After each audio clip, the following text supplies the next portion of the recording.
Ropeway refers to a mode of transport which connects two places on the hill or across the valley or the river. In the hilly areas, trolley move one wheel connected to rope and are used for carrying passengers or goods, especially building materials, food, etc.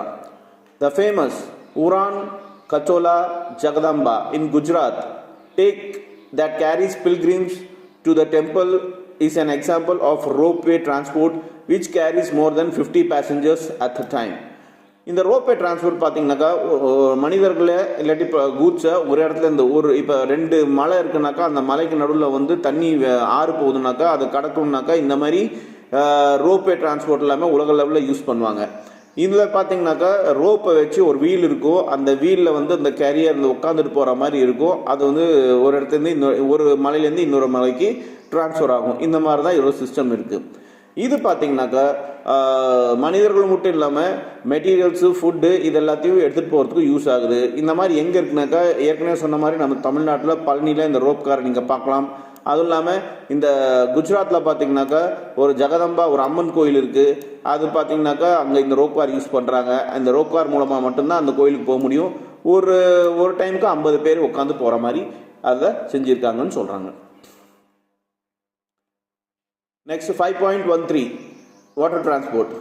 Water transport refers to movement of goods and passengers on waterways by using various means like boats, steamers, launches, ships, etc.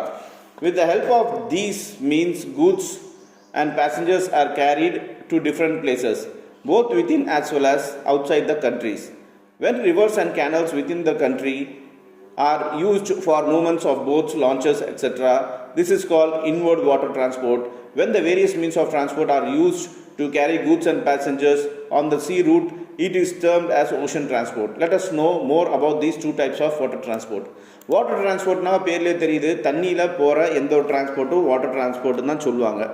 அப்படி இருக்கையில் இந்த லோக்கல்ல that is நாட்டுக்குள்ளேயே water transport நடந்துச்சுனாக்கா அது பேர் inward water transport சொல்லுவாங்க. அதை பார்த்தோன்னா போட்டு, ஸ்டீமரு, லான்ச்சு, ஷிப்பு இதெல்லாமே வாட்டரில் யூஸ் பண்ணுவாங்க டிரான்ஸ்போர்ட் பண்ணுறதுக்கு. ஒரு இடத்துலேருந்து இன்னொரு இடத்துக்கு இல்லை ஒரு நாட்டிலேருந்து இன்னொரு நாட்டுக்கு போகிறதுக்கு இந்த வாட்டர் மூலமாக போகிறதுக்கு இதெல்லாமே யூஸ் பண்ணுவாங்க. இதெல்லாம் கேனல்ஸ்ன்னு சொல்லுவாங்க. அந்த கேனல்ஸ் மூலமாகவும் போவாங்க, சீல மட்டும் இல்லை கேனல்ஸ்லையும் போவாங்க. இதில் பார்த்தீங்கன்னாக்கா இந்த போட்டு, லான்ச்சஸ் எல்லாமே இன்வர்டு, அதாவது நாட்டுக்குள்ளே இருக்க தண்ணிக்குள்ளே போகிறது தான் இன்வர்ட் டிரான்ஸ்போர்ட்டு. இதை விட்டு நாட்டை விட்டு நாட்டு ஒரு நாட்டு பவுண்டரியிலேருந்து இன்னொரு நாட்டு பவுண்டரிக்கு தண்ணியில் போகணும்